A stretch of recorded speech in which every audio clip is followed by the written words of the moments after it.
Shalom Obracha. Dans notre parachat de Vaetchanan, il y a un sujet dramatique. Moshe Rabbeinu veut rentrer en Eretz Israël. Qui plus est, nous enseigne la Gemara dans Masechet Sota, qui veut rentrer en Eretz Israël pour faire la Torah et les mitzvot. Et Akadosh Baruch Hu l'en empêche. Il dit tu ne rentreras pas en Eretz Israël. Rabotai, c'est dramatique. Moshe Rabbeinu, il veut rentrer en Eretz Israël.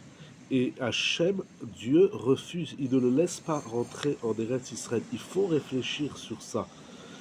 Quelle que soit la cause, la raison, le comment, du pourquoi. Mais d'abord, en vérité, c'est incroyable. Moshe Rabbeinu, il veut aller en Eretz Israël. Ah ben il a qu'à, comme on dit aujourd'hui, il a qu'à faire ça à l'IA. C'est quoi le problème? Moshe Rabbeinu, il nous livre un enseignement majeur. Si Dieu ne veut pas que je rentre en Eretz Israël, je ne pourrai pas rentrer par mes propres moyens. Quand on va en Eretz Israël, il faut l'accord d'Akadosh Baruch Hu. C'est incroyable. C'est incroyable. Tout le monde veut aller en Eretz Israël.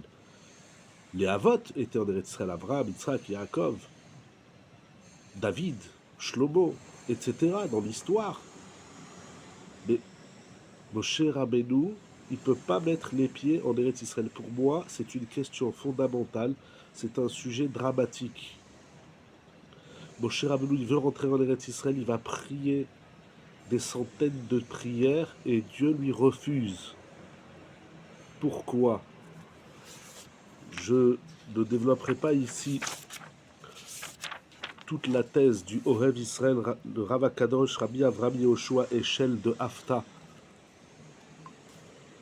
qui nous enseigne qu'il y a une raison. La raison, c'est que Moshe Rabbeinu, il a une mission en dehors d'Eretz Israël. C'est une partie de son discours, du Rabbi de Hafta. On a une mission en exil. L'exil qui a le sens également de la sanction de nos fautes.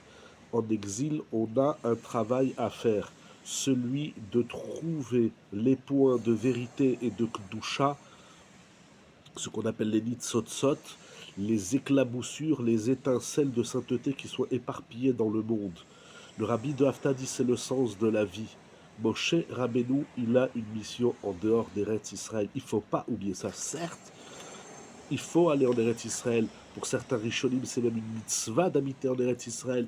C'est un sujet passionnant, important et vital.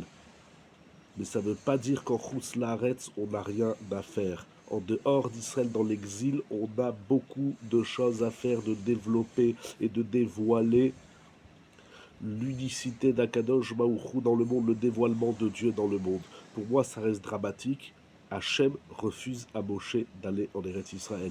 Et si Moshe, il ne va pas par ses propres moyens, ça veut dire qu'on ne va pas en Eretz Israël n'importe comment. Il faut l'aval de Dieu. C'est tout simplement incroyable. Il y a beaucoup de choses à dire. C'est un sujet extrêmement délicat. Mais il faut comprendre qu'en dehors d'Eretz Israël, on a une mission. On doit amener quelque chose dans le monde. On doit amener quelque chose pour les nations. Et on doit amener quelque chose pour le Ham Israël, pour le peuple d'Israël.